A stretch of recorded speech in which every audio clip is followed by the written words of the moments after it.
Assalamualaikum warahmatullahi wabarakatuh.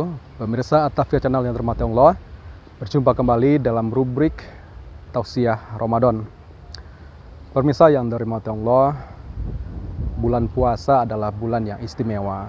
Salah satu yang kerap dilakukan oleh kaum muslimin manakala mendapati bulan puasa, yakni memperbanyak membaca Al-Quran.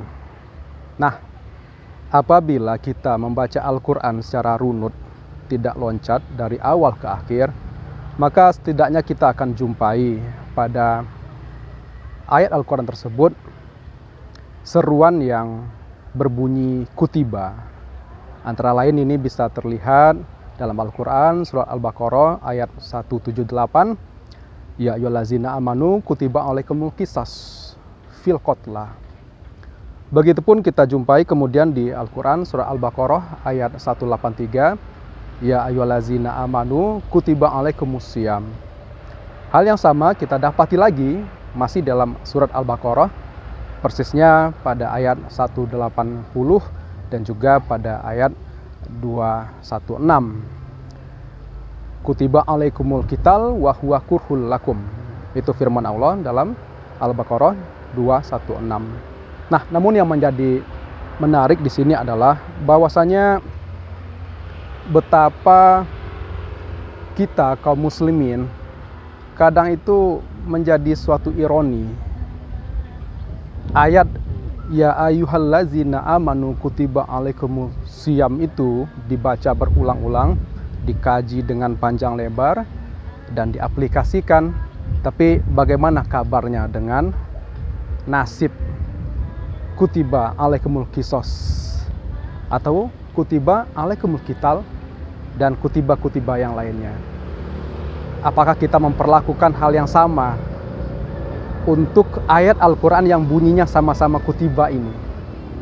Atau kita terjebak untuk memilah-milah, membeda-bedakan, yang satu kita lakukan, kita praktekkan, kita yakini, dikaji, sementara kutiba-kutiba yang lain itu seolah-olah kita acuhkan dan kita tidak pandang sebagai suatu kewajiban yang sama bebannya kepada kita selaku seorang muslim. Ini suatu ironi kaum muslimin yang dirahmati Allah. Bukankah Allah Subhanahu wa taala telah meminta kita supaya ya ayyuhallazina amanu udkhulu fisilmi kafah. Wahai orang-orang yang beriman, masuklah Islam kalian secara keseluruhan. Jangan dipilah-pilah, jangan dipilih-pilih. Yang sekiranya itu enak, mudah, itu kita lakukan. Sementara yang dirasa ini berat, penuh tantangan, itu kita tinggalkan. Bukan begitu yang dikehendaki oleh agama ini. Berbicara tentang kewajiban puasa di bulan Ramadan, Islam memiliki dua dimensi. Dan lagi-lagi kerap di antara kaum muslimin itu agak bias dalam memahami dua dimensi ini. Yang pertama adalah dimensi yang kita namakan dengan fikroh. Ada perintah untuk melaksanakan sholat, ada tata cara sholat, ada syarat sah sholat, ada bacaan dan gerakan sholat. Itu adalah fikroh. Tapi bagaimana untuk menyebarluaskan sholat? Bagaimana caranya sholat ini bisa membumi? Siapa yang akan menghukumi orang-orang yang tidak mengerjakan sholat? Itu adalah ranah dimensi kedua, thoriqoh. Begitupun halnya dengan kewajiban puasa. Ada tata cara puasa, kapan menahan, kapan berbuka, apa hal-hal yang harus dihindarkan ketika orang berpuasa supaya puasanya tidak sia-sia. Berapa hari puasa? Itu adalah segi fikroh. Namun bagaimana halnya dengan dimensi thoriqohnya? Siapa yang akan memastikan supaya seluruh kaum muslimin ini berpuasa? Siapa yang akan menghukumi orang-orang yang tidak berpuasa di bulan Ramadan? Ini adalah aspek thoriqoh.